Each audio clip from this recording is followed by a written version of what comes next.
గగన్ చేతిలో చిరచంద్ర ఓడిపోయిన తర్వాత నేను మాట తప్పను, అవసరమంటే నా ప్రాణాన్నైనా బలంగా పెడతాను అని చిరచంద్ర అన్న మాటకు నీ ప్రాణం ఎవరికి కావాలి చిరచంద్ర గారు? నా భార్యను అవమానించారు కదా మీ ఇంటికొస్తే, ఇప్పుడు అదే అవమానించిన చేతులతో, గెంటేసిన చేతులతో నా భార్యను ఆశీర్వదిస్తే చాలు అని ఈ విధంగా గగన్ చెప్పిన మాటలకు అప్పుడు వెంటనే చిరచంద్ర, ఇక నా ప్రాణమైన ఇస్తానని చెప్పాను కదా, మీరు అనుకున్నట్టే భూమిని నేను ఆశీర్వదిస్తానని చెప్పేసి ఒప్పుకుంటాడు. ఇక్కడ ఒక్కసారిగా అపూర్వ షాక్ అయిపోతుంది. ఇక వెంటనే గుళ్ళోకి వచ్చిన తర్వాత భూమి మాత్రం చాలా కంగారు పడిపోతూ ఉంటుంది. వెంటనే భూమి గుళ్ళోకి వస్తుంది సంతోషంతో. ఇక తన తండ్రి ఒప్పుకున్నట్టుగా భూమికి తెలుస్తుంది. భూమి గబగబా గుళ్ళోకి వచ్చిన తర్వాత, ఇక మీరు అనుకున్నట్టుగా గెలిచారు కదా, ఏం కావాలనో కోరుకో అని చెప్పేసి అన్నాను. కానీ గగన్ నా భార్యను మీరు ఆశీర్వదించాలి అని చెప్పేసి అన్నారు కాబట్టి నేను ఆశీర్వదిస్తున్నా అని చెప్పేసి అనేసరికి వెంటనే భూమి దేవుడి దగ్గర అక్షంతలు తీసుకుంటుంది. నాన్న ఆశీర్వదించని చెప్పేసి చేతిలో పెట్టిన తర్వాత వెంటనే భూమిని చిరచంద్ర ఆశీర్వదించి పుట్టినరోజు శుభాకాంక్షలు అని విధంగా వెంటనే గాడ్ బ్లెస్ యూ అని దీవించుతాడు. మరోవైపు అపూర్వ మాత్రం గగన్ ఇచ్చిన షాక్ ట్రీట్మెంట్కి అలాగే చూస్తూ ఉండిపోతుంది. ఈలోపు ఇక అక్కడ చిరచంద్ర ఓడిపోయాడని, గగన్ని ఆశీర్వదించాడని ఇక ఆ మంటతో అపూర్వ చిరచంద్రని తీసుకొని ఇంటికి బయలుదేరుతుంది. ఇక మరోవైపు సంతోషంగా తన తండ్రి ఆశీర్వదించాడని చెప్పేసి గగన్కి థ్యాంక్స్ చెప్తుంది. గగన్ని హక్ చేసుకుంటుంది. అసలు నేను నాన్న చేత ఆశీర్వాదం తీసుకుంటానో లేదో అని భయపడ్డాను బావా, కానీ నువ్వు నన్ను అర్థం చేసుకొని ఈ కోరిక నెరవేర్చావు బావా, చాలా చాలా థ్యాంక్స్ బావా అని చెప్పేసి గగన్ హక్ చేసుకొని ఇక మాట్లాడుతూ ఉంటుంది భూమి. సరే అమ్మా, పొద్దుపోయింది, ఇంటికి వెళ్దామా అని చెప్పేసి అనుకున్నట్టుగా మీ నాన్న ఆశీర్వాదన కూడా లభించి చెప్పేసి శారద అంటుంది. పొద్దుపోయిందమ్మా, వెళ్దాం పద అని చెప్పేసి అందరు కలిసి ఇంటికి వెళ్తారు. ఈలోపు ఇంటికి వెళ్తున్న సమయంలో వెంటనే బిందు శివన్ చూస్తుంది. శివన్ చూసి బిందు అలా టాటా చెప్తూ ఉంటుంది. వెంటనే గోరంట అది చూసి బిందు ఏదో చేస్తుంది, కానీ ఎదురుపడే సమయాన్ని నన్ను ఒక్కసారిగా ఇక తలకిందులు చేస్తుంది. ఏదో ఒక రోజు ఈ బిందును పట్టుకొనా, ఆ రోజు ఈ బిందు బండారం అందరి ముంగట బయట పెట్టకపోనా అని గోరంట మనసులో అనుకుంటూ ఉంటుంది. ఇంటికొచ్చిన భూమి ఇక చాలా సంతోషంతో వాళ్ళ అమ్మ ఫోటో దగ్గరికి వెళ్తుంది.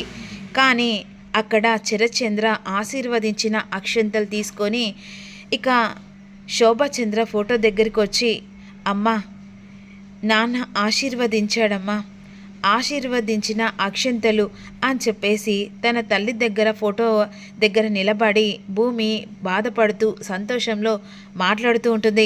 నేను అనుకున్నట్టు బావ ఆలోచించి నా గురించి ఇక ఈ కోరిక నెరవేర్చేలా చేశాడమ్మా. అసలు 12 సూత్రాలలో ఈ భాగంగా బావ నా కోరిక నెరవేర్చారు అని విధంగా తన తల్లికి వెల్లడిస్తుండగా గగన్ ఈ మాటలు వింటూ ఉంటాడు.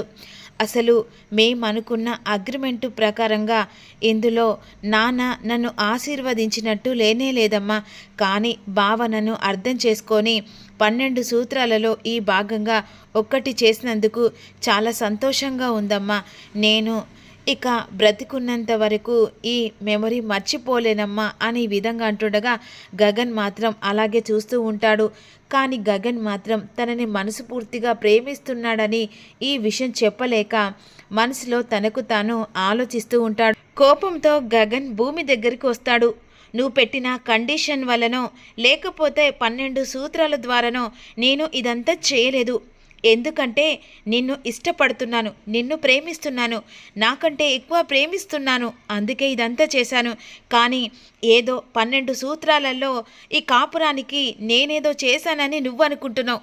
లేదు భూమి, నిన్ను నా ప్రాణం కంటే ఎక్కువ ప్రేమిస్తున్నాను ప్రేమిస్తున్నాను ప్రేమిస్తున్నాను అని చెప్పేసి గట్టిగా అనేసరికి భూమి సంతోషంతో వెంటనే గగన్కి లిప్ కిస్ పెడుతుంది. ఒక్కసారిగా అలా పెట్టేసరికి గగన్ అలాగే షాకింగ్గా చూస్తూ ఉంటాడు. నాకు తెలుసు బావా, నీ మనసులో ఇలాంటి ప్రేమ బయట పెట్టడానికే నేను ఇలా మాట్లాడను. కానీ నువ్వు నన్ను ప్రేమిస్తున్నావని నాకు ఎప్పుడో తెలుసు. నీ నోటితోనే నన్ను ప్రేమిస్తున్నావని చెప్పడానికే నేను ఇలా చేశాను. నేను ఎంత అదృష్టవంతురాల్ని బావా. ఇలాంటి భర్త దొరకడమే అదృష్టం. అంటే నా కోసం తన ప్రాణాల్ని ఆఖరికి ఇదంతా చేశాడంటే నేను మాత్రం చాలా చాలా అదృష్టవంతురాల్ని అనే విధంగా భూమి సంతోషంతో గగన్కి ముద్దు పెడుతుంది. గగన్ మాత్రం ఒక్కసారిగా ఒక మాట చెప్తాడు. ఐ లవ్ యూ భూమి, నువ్వు నా ప్రాణం కంటే ఎక్కువ. ఈ ప్రాణం ఏది అడిగినా సరే ఇట్టే తీసుకొస్తాడు, ఆఖరికి నా ప్రాణాలైనా సరే అనే విధంగా ఒకరికొకరు అలా లిప్ కిస్ పెట్టుకుంటూ ఉంటారు. మరోవైపు ఇంటికి వెళ్ళిన తర్వాత శరత్చంద్ర తన రూమ్లోకి వెళ్ళిపోతాడు. ఈలోపు కేపీ హాల్లో ఉంటాడు కదా. ఏంటి అపూర్వ గారు, అక్కడ గగన్ చేతిలో ఓడిపోయారా, లేకపోతే బావగారు గగన్ని ఓడించారా? ఏం జరిగింది? ఏంటి వెటకారంగా మాట్లాడుతున్నావా కేపీ? లేదా పూర్వ గారు, మీరేదో గగన్ని చెయ్యాలి, చంపేయాలి, ఇక వాళ్ళిద్దరిని ఒక ఆట ఆడియాలి అని చెప్పేసి అనుకున్నారు కదా. మరి మీరనుకున్న కోరిక నెరవేరిందా, లేకపోతే గగన్ కోరిక నెరవేర్చి బావగారు ఇక భూమిని ఆశీర్వదించేలా చేశాడా గగన్? అంటే ఆల్రెడీ ఇంటికి రాకముందుకే ఈ ఇన్ఫర్మేషన్ అంతా తెలిసిందన్నమాట. అంటే నా కొడుకు నా కోడల గురించి ఆ మాత్రం తాపత్రయంతో తెలుసుకోనా? మీరు ఎన్ని పన్నాగాలు వందినా ఈ కుటుంబం నుంచి భూమిని గగన్ని విడగొట్టాలని పై ఎత్తు చేసినా ఆ శోభచంద్ర చెల్లి వదిలిపెట్టదు. ఏదో ఒక రూపంలో నేను అడ్డుకునే ఉంటుంది. ఆఖరికి తండ్రి కూతుళ్ళని కూడా దగ్గర చేస్తుంది. ఏంటి కేపీ, వార్నింగ్ ఇస్తున్నావా? లేదు అపూర్వ గారు, ముందు హెచ్చరిస్తున్నాను. ఎందుకంటే పక్కా ప్లాన్తో మీరు వెళ్ళారు కదా. ఇక గగన్ని ఓడించేదాకా బావగారు కొట్టారు. ఆ తర్వాత నిజం తెలిసిన తర్వాత గగన్ బావగారిని ఓడించారు. అంటే ఇప్పుడు గగన్ అనుకున్నట్టు భూమిని బావగారి చేతనే ఆశీర్వదన ఇప్పించేలా చేశాడు. మీరు ఏదో అనుకొని వాళ్ళని విడగొట్టాలని చెప్పేసి ఇక భూమిని బాధ పెట్టాలని అనుకున్నారు. కానీ అక్కడ దేవుని ముంగట అలా బాధపడుతూ ఉంటే అన్యాయానికి తోవ వేయడు కదా, న్యాయమే గెలుస్తుంది కదా. కాస్త లేటు జరుగుతుంది.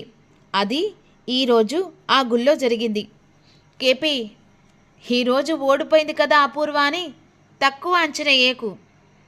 అతి త్వరలోనే నేనేం చేయబోతున్నానో నీకు ముందు ముందు తెలుస్తూనే ఉంటుంది.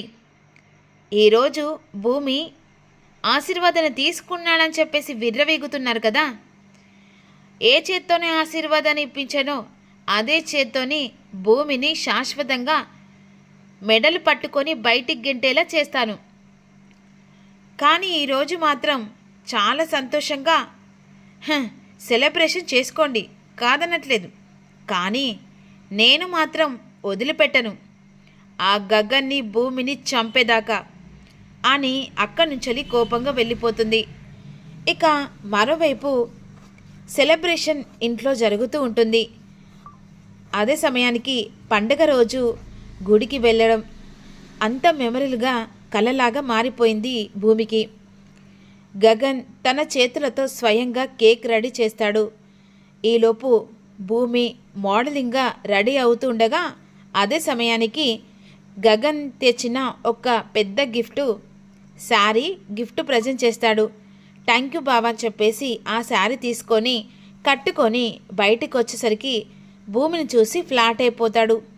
మరోవైపు ఇక భూమి గగన్ ఇద్దరు కలిసి కేక్ కట్ చేస్తుండగా మరోవైపు ఇక శారద ఒక మాట చెప్తూ ఉంటుంది గగన్కి. నాన్న, ఈరోజు మాత్రం భూమి ఎప్పుడు లేనంత సంతోషంగా ఉంది. అదంతా నీ వల్ల నాన్న, నాదేముందమ్మా. ఈ సంతోషంలో ఒక పని చేద్దామా? ఏంటమ్మా? ఏం లేదు, మధ్యలో ఎంగేజ్మెంట్ ఆగిపోయింది కదా. రేపు పంతులు గారిని పిలిపించి పూర్ణి శివల డైరెక్ట్ ఎంగేజ్మెంటు జరిపిస్తే ఎలా ఉంటుంది అనేసరికి ఒక్కసారిగా శివ షాక్ అయిపోతాడు. పూర్ణి మాత్రం చాలా సంతోషపడుతుంది. అవునత్తయ్య, ఈ సంతోషంలో వీళ్ళిద్దరి ఎంగేజ్మెంటు రేపు జరిపిస్తే బాగుంటుందని భూమి అంటుంది. శివ మనసులో మాట చెప్తాడో తెలుసుకుంది.